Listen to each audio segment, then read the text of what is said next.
Welcome to We Wine Podcast. We're your hosts, Maritza and Melinda. Welcome back, guys. I hope some of you guys were able to see our little TikToks and, answer the questions from last week. We had fun with them. Yeah, I really do. I don't know. I like it. It's fun. But I hope you guys answered questions. And if you haven't from last week, please go back to last week's episode and answer those questions because we really want to know. Yeah.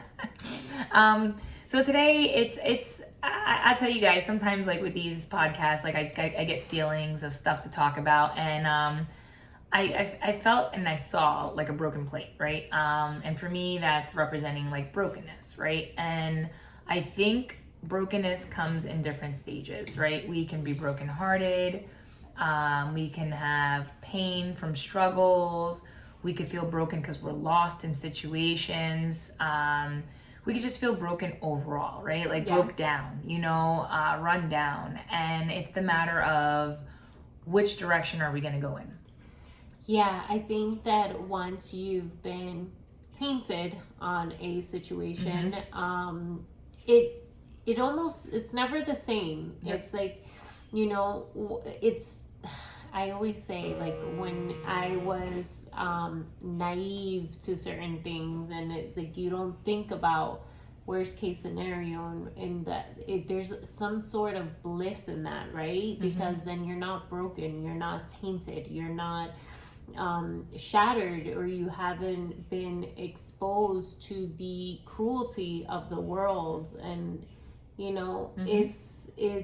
it's hard to piece those pieces back together. It is. Well, it's because I think like once the pain is there, then it's the confusion of how do I heal from it? Yeah. Right? And if it's a person that brought the pain, then it's the question of how do I forgive them? Yeah. How do I mend this brokenness, right? Because in relationships and in any kind of relationship, not just marriages, not just relationships with couples, but friendships, families, pain does come, whether it's from one end or both ends, and then that pain brings on brokenness in the heart, I saw an image one time, and it was online. It was a picture of like a heart with a whole bunch of bandages. Ooh. And it was a powerful image, right? Because our heart does get broken a lot, because I feel like, it's in our nature to want to care for people. Yeah. To want to care for others and take care of people and be there for them.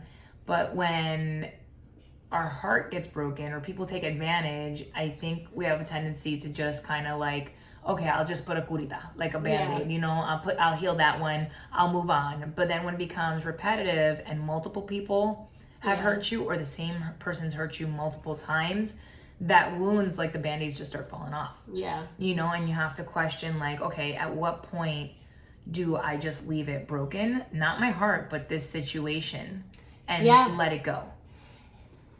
So the last time I didn't know we were going here, but I'm just going to go with it. Oh, amen. Let's go. So there was a time, and the last time I think that I was like devastated and brokenhearted, a big one that I remember recently.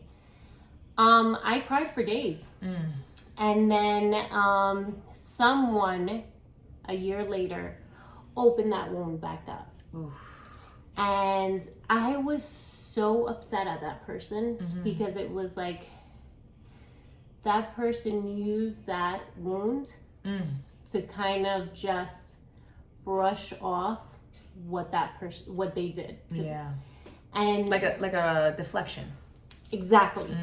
And so that almost hurt just as bad as the first, which was somebody else, a different situation, and it almost hurt just as bad. Yeah. And I cried again, and I was just like, is it because of that first situation, or is it because of this person now? It's like double. Yeah, I think it's probably because it was double, because it was a fresh wound still. Yeah. So I would say that I've healed from that, but it's a process. Oh yeah, it definitely is. Definitely a process. Nothing is the same. you can heal from that and move on. But you don't have to necessarily have those people in your close circle anymore. Right. And then, a key thing too, right, to kind of differentiate is forgiveness is different from forgetting. Yeah. Right? Like, you can forgive people, but if it's a wound that was so devastating that you never thought a person could do this to you, it's hard to forget. Yeah. Right? And you have to train your brain. And it's like, it's a process, like you're saying, right? It is a process, because the forgiveness can come because, right, as Christians, we know that Christ forgave us for our sins, right? So we have to look at somebody with God's eyes, and kind of not see the action they did and see what's behind them that caused them to do that action. Absolutely. You know? I think that even, like, I think that when I was doing the first round of healing of the situation, that's what I considered, right? But I'm an empathetic person. Yeah. I'm someone who will try to see every aspect and try to understand someone else's situation. And I try to be very understanding and empathetic. And so after I had my good cry for like 2-3 days straight, I let it go. Like, I was just like, I healed from it, and it took a process to heal from it. And, but it's never like you can heal from it, and you have to go through the process of emotions. Yes, and you have to let yourself cry it out as well. Yeah. Well, it's true what you're saying. It's very key. You have to allow yourself to feel. Yeah. You really do, because, I went through a situation, and, we know my personality. It's like, okay, suck it up, keep going, move on. I think that's what we said in last episode too. It's then you blow up. Yeah. And for me, it was, I had to allow myself to feel it, you know, and whether that was like just letting it out, or it was, I was triple working out. I don't even remember. I think I was running more. I was like even hitting the bag a little bit more, but that was my way to cope, right? Like, I think everyone has to find your coping, right? And good coping, right? Yeah, healthy. Don't do coping where you're trying to numb something. It's coping for healing, you know, and that's healthy coping, where you could run more, walk, talk to friends, scream, be strong enough to go up to the person who hurt you and just be honest, be real. Like, hey, what you did hurt me. Yeah. Like, you went to a place that I never expected you to go to. Yeah. And leave it at the table. Whether they want to receive it or not, you got that out. Absolutely. And that is important, because it's sometimes the brokenness brings on a new strength. Yeah. And I think that is an important tool, because even in the brokenness, there's beauty. Yeah. And I think that, like, broken plate, what I said, like, I kind of shared a little bit before we started recording, like, there's two ways to go about it, right? You can, like, the broken plate, you can pick it up, throw it in the garbage, be done with it. But if you see the beauty in it, you might want to restore it. And then there's different ways to restore it, right? There's the quick fix, where you put the quick glue and somebody taps it and it can break again. Or are you going to get that good heavy duty, like, restoration glue that that no matter what, it's going to be sturdy, it's not going to break again, and that's putting in the work, So this is kind of in your situation of whatever brokenness that you're in. You have to review it, look at it, understand, like, am I at a point where I need to throw this away because there's nothing worth fixing right there? Yeah. Or are you going to do the, fix it, I will kind of fix it, but be prepared because it's going to come back? Yeah, I think that also sometimes we allow people to hurt us, and we let it go, and we keep forgiving, and we keep forgiving. Well, that's the slight glue. Yeah. Right? That's the light glue. And then when a certain situation that you don't think that should be such a big deal ends up becoming a bigger deal, because guess what? Both parties may have been holding on to something that never was discussed. Yeah, and it's the brokenness, right? So that's to me what you're saying is kind of like that quick fix, right? Yeah. So that light glue, right? You're gonna get chips. There's gonna be spaces, right? If you try to put something on the plate, it's gonna leak because it's not fully sealed. Like there's no work. Yeah. Right? To get to the true healing of the brokenness, you have to be willing to put the work in. Yeah. And it's self-work and then work with the other person. Right? Like I say this a lot to a lot of people that go through things. I always remind them, you are not the reason, right? Everybody has, if they're the one that hurt you, but that's a them problem. That's a them problem. So it's not necessarily working with the other person then, because you can heal on your own and come to terms on your own and, you know, let things slide. But like I said, not letting the person back into your circle, like as a if it's a relationship though, like if it's a marriage or a relationship, then you work with that person. Person. Yeah. That marriage, you know, listen, when you go down the aisle and you make those vows, it's not for nothing. You know, you have to fight for it before you're willing to walk away. To give it up. Yeah. Yeah. And I mean, I know that many marriages go through that, you know, whatever the situation, whether it's finances, whatever, you know, because every marriage goes through. I think they say the number one cause of divorce is finances. Yeah. So it's whatever the situation is, infidelity or, you know, it's just, you have to be able to find what the common ground is between, and between you to find a neutral party, maybe then to like a therapist to help you, you know, in family members, right? Because also growing up, a lot of, I feel that our community, right? We're Latinas. I feel that our community is hurting. You know, if you think about your grandparents or what they went through, or your mom, what she went through, and when you think and sit and talk about it, like I sat with my cousin one day and we were just talking to him, she's like, do you realize the hurt that this family has gone through? Yeah.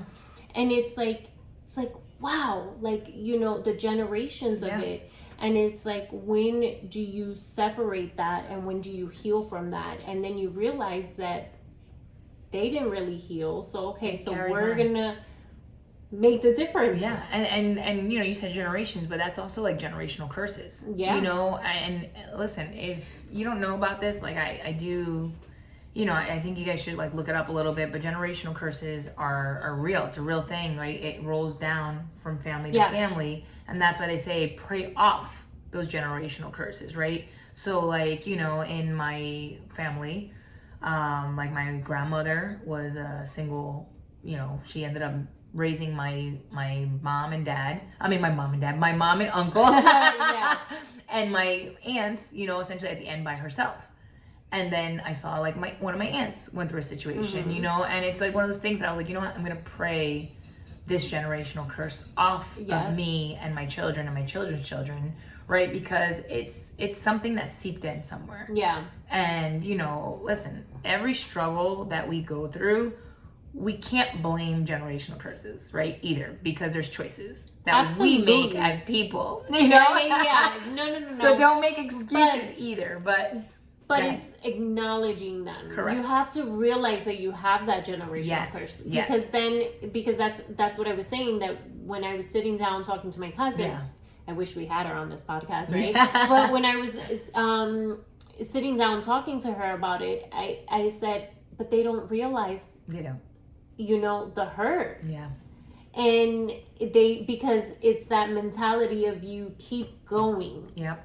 You don't let it hurt you. Yeah. And it's also that New York mentality too, right? Oh yeah. Because your mom is very like she's very like hardcore. And Maritza has that mentality too. So it comes, you know, and that's our genes, right? Yeah. That's our make, and that's but it comes from her, and it comes from whatever the generation in the past. And so once we know it and we're aware of it, you can't blame generational curses. Yeah. That's it. You're done. You acknowledge it. Yes, you pray it off and you acknowledge it and you work towards fixing it, all right? Correct. You can't keep blaming it. You can't be like, well, this happened to me when I was 5. Oh, What? yeah. No, we're over that. I mean, over. And you have to do the work, of course, exactly. to heal from these situations because... And triggers are real, right? If you don't heal from something,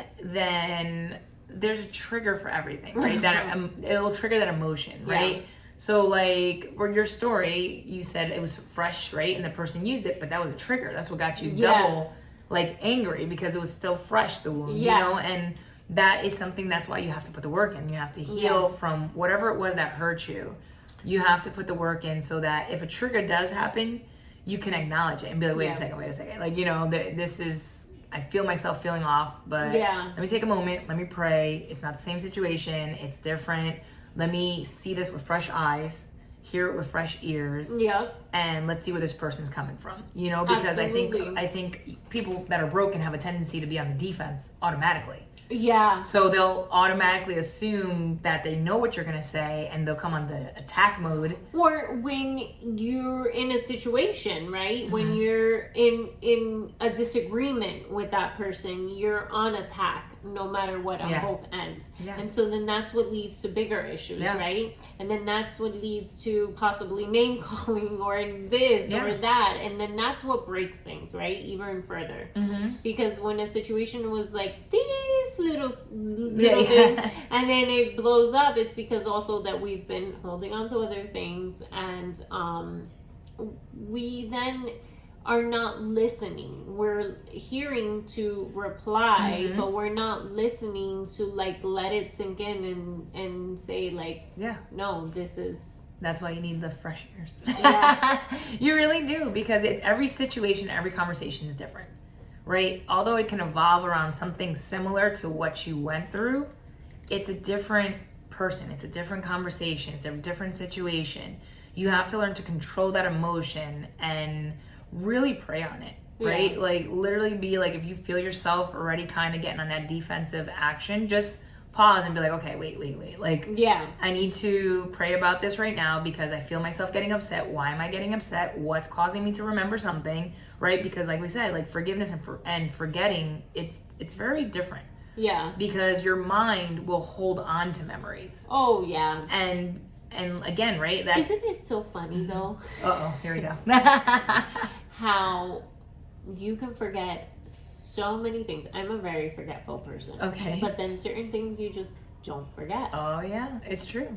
But that's certain things that are triggers. It's a memory that goes with an emotion. Right? So when there's a memory with an emotion, those kind of last longer. Because the emotion will trigger the memory. Okay. You know? And that's why. So like, I mean, you tell me to go to the supermarket and get stuff, I'll probably go to the supermarket and be like, man, what'd they say? That's me. I'll be like, they say Maritza is one of them. We can talk about something and have a full conversation about something, and I'm like, we spoke about that last week. We did? I don't remember that. Refresh my memory. Probably, yes. I might listen. My husband will agree with her because I do that to him a lot too. I'm like, what? We said that? We had a conversation? She's not paying attention. You have to, if it's something important, I always tell him, I'm like, you have to stop me. Like, don't let me do two things at once. Because if I do two things at once, at the end of the day, these are in text messages. She has proof to go back to them. That's bad too. But you know, true. I bust her chops, but then you know, I'm the same way. Hands down. But I think that it's that she's always on the go. So every time I talk to her, if I'm not sitting in front of her, she's not listening to a peep of what I say. I literally did tell her not that long ago. I was like, listen, I can't do two things at once. Wait, don't talk to me right now. I finished doing this. Because I will. I'll forget it. I'll be like, wait, you can't. Oh my gosh. My dad tells me, he's like, I can't walk and chew gum. Right? Like, I can't do it. I can't. I'm somewhat like that too, but I don't know. Well, it's funny, right? That's what we're saying. Like, it's for me to remember something, I have to connect it to something. You know, and that's why, like, for me, like emotions connected to a memory, it's hard, right? Like, I will say, like, dates that are connected with an emotion, they're hard for me, right? And still healing. You know, so like, you know, some like my injury, the anniversary of my injury, right? When it comes, I get very like, you know, I just feel it. And I have to talk myself down and be like, listen, it's been this many years. You're yeah. fine. We're here, you know, but it's a memory, you know, and like things that happen, like in relationships, you know, like triggers roll over. Yeah. You know, and it's hard, like, you know, because then it's almost like you go into a new relationship with the past pain. I was just gonna go there. Oh, you see, we're on the same page. Yes. You know, but it's true. Like, you go into a new relationship with the past pain, and then you kind of damage something that could possibly be good. Yeah. Because you're already labeling it. And like we said in the last episode, you have to heal first. You know, also two strong-headed, you know, people who are not willing to budge. Yeah. Are, you know, gonna be an explosive relationship. And that's just what the nature of it. That's just what it's gonna be. Someone has to be willing to be like the submissive, like listening, like, okay, like, you know, I make a joke with my husband now because usually when we talk, he'll always have a story. I could say the sky has a bird in it, and he'll tell me a whole story about the bird, you know, or cut me off in a conversation. And I remember like a couple of weeks ago, I was literally ready to tell a story. He cuts me off, and then I literally answered. So like the old me was very like quiet, and this one I was like, so I'm not telling my story? I was like, am I gonna tell my story? And he starts laughing. He's like, oh, I did it again. Right? But it's one of those things that you're allowing the other person to realize, like, hey, look, you do this to me a lot. Like, all the time to me. He'll cut my story. He's like, you just drag it. And I'm just like, I don't care. I still listen to yours. Right. Like, exactly. If I drag my story, you better listen. But yeah. No, but it's funny, right? It's kind of like the give and take, you know, and that healing for me, right? I will say a lot of healing has occurred in my life. Yeah. You know, and there's been a lot of brokenness and a lot of questions, right? Because with brokenness comes questions, and it's not your job on your own to answer those questions. No. And I feel like a lot of people try to put the puzzles together, or like that plate that broke, they're trying to put it together and they don't know where the pieces go. Yeah. Rather than asking for help. You know, like, hey, help me. I need your help. Yeah. It's important. It's really important. Seek the help, guys. Yeah. It is important. I think for the brokenness to be healed, number one, you have to understand what's broken. Yeah. Right? What made you feel this brokenness? What hurt you? Go to the root of that. Yeah. And try to heal from the root.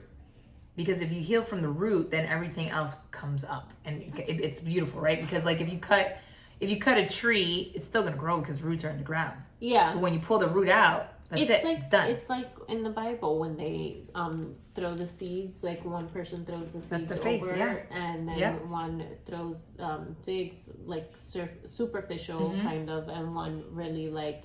Yeah. So that's what they say the words. Longer to grow, but it's grounded. It's grounded. Yeah. Exactly. It's like the foundation. I always laugh because it makes like you're saying that, and it makes me think, you know, when you were kids and they tell you the big bad wolf. Yeah. Right? So you got the house that was made out of straw blows away, exactly. You know, like the sticks blows away, and then the brick house doesn't blow away because it's solid. Right? Yeah. So you have to be solid. Maureen Morris, oh my gosh, I'm saying her right now. But when the bones are good, the rest doesn't matter. So it's like when you're structured, nothing else matters. And when you're solid and when you're healed internally, like when you've worked on yourself, when you've done the self-seeking, the rest is not gonna matter, because then it's like you're solid, like you're wiser, you have grown, you have outcome this situation, and that's it. The big bad wolf won't blow your house down. There you go. And it's like, listen, let's get grounded. It's very crucial. Like, I think the root, right? Find the root of it, work at it. Once it's done and you pull that root out, you cannot replant it. No. Understand that, right? Don't hurt yourself in that sense, right? Like don't be the ay bendito person to yourself, which means like you pulled the root out, but you saw that you were getting attention because people saw you sad, and now you're like, well, then I just want to live in that moment because I was getting the attention. That's not healthy either. No. You really have to do the work grow from it. And when that root is pulled, it is pulled, it is gone, it is done. Do not try to replant anything. Yeah. You know, and I mean, for somebody listening, we're not talking about gardening. We're you know, we're just saying when that we're using metaphors. Yes, exactly. When that wound is healed and it's done and you really move on, there's no looking back. You know, like that's what they say, like when you're driving, right? That rearview mirror, yes, it's there. But can you imagine driving and you're looking in the rearview mirror the whole time? You're gonna crash and not see what's in front of you. No. You know, so that's why it's important. Like, yes, let's look ahead. Let's hope for a better future. God tells us that. Yeah. Like he has plans for us to prosper. So why is it so hard for us to believe those things? Why do we keep on like battling these promises that God has given us? We keep on neglecting them and putting a wall and just saying like, oh, it can't happen to me. Maybe those people. No, yes, you know it can what it happen. is? It's the comparison is the thief of joy, right? Because we're constantly comparing ourselves to other people, and we don't think that it's gonna happen to us. Yeah. You know, because we're looking at something through a different lens. We're not seeing the battles, right? Yeah. We see someone already when they're successful. We don't see the struggle in Right. it. We don't see our lives, right? We're living in our lives day to day, and we see our own struggles, and we're too focused on those struggles versus like, you know, just enjoying the moment and healing and doing your due diligence to be better, not compare yourself, work, you know, on becoming that better you. Yeah. And remember, like we say it a lot, right? Your battles are your battles. You carry your own cross, right? But it doesn't mean that you have to be alone in your trials. Yeah. You know, seek the people that are going to lift you up. They're going to pray for you. They're going to be there for you. That are going to encourage you, even in your brokenness, right? Because when we're broken, you know, that's when the enemy grabs you the most. Because it kind of like, he starts telling you lies like, well, I told you weren't nothing. Like, you were never good enough to get this. This is why you're going through this, because look at you. And all these things, these lies that come to your mind, you have to silence the noise. You have to understand that it is the enemy trying to confuse you, right? In the brokenness, there's beauty. You have to find that beauty, like fight for that beauty, like let it come to flourish and believe that, yes, you are beautiful, you are strong, you have purpose, you are powerful. Yes. You will accomplish whatever you set your mind to because God is going before you. He's setting that path. He's bringing you there for a purpose, and you have to trust it.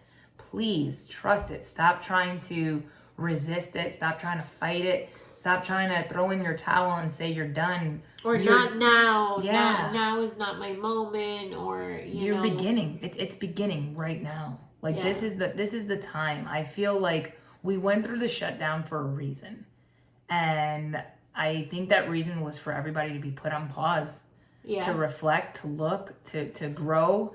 There was a lot of brokenness that happened in that shutdown. People are still healing. Children, right? They don't know how to respond to certain things. They're adapting to new situations. Their life is different than our childhood, you know, and you have to see sometimes our kids are broken from these things, you know?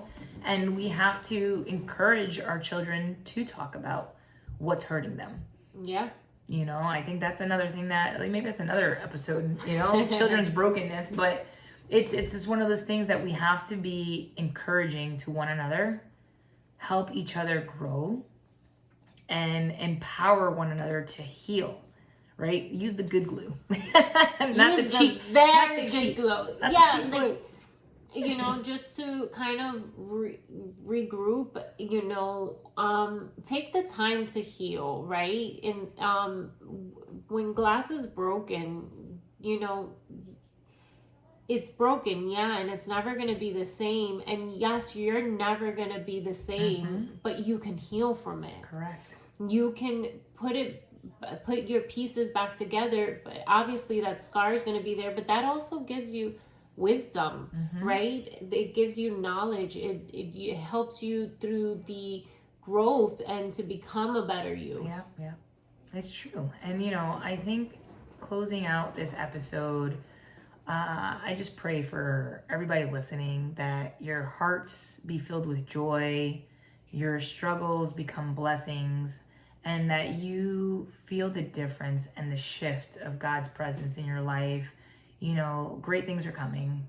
Yes, guys. Thank you so much for another week. Thank you for listening. Please like, comment, subscribe, share with your friends, follow us. And we are on all platforms. Same on every platform. We Wine Podcast. Thank you. Guys.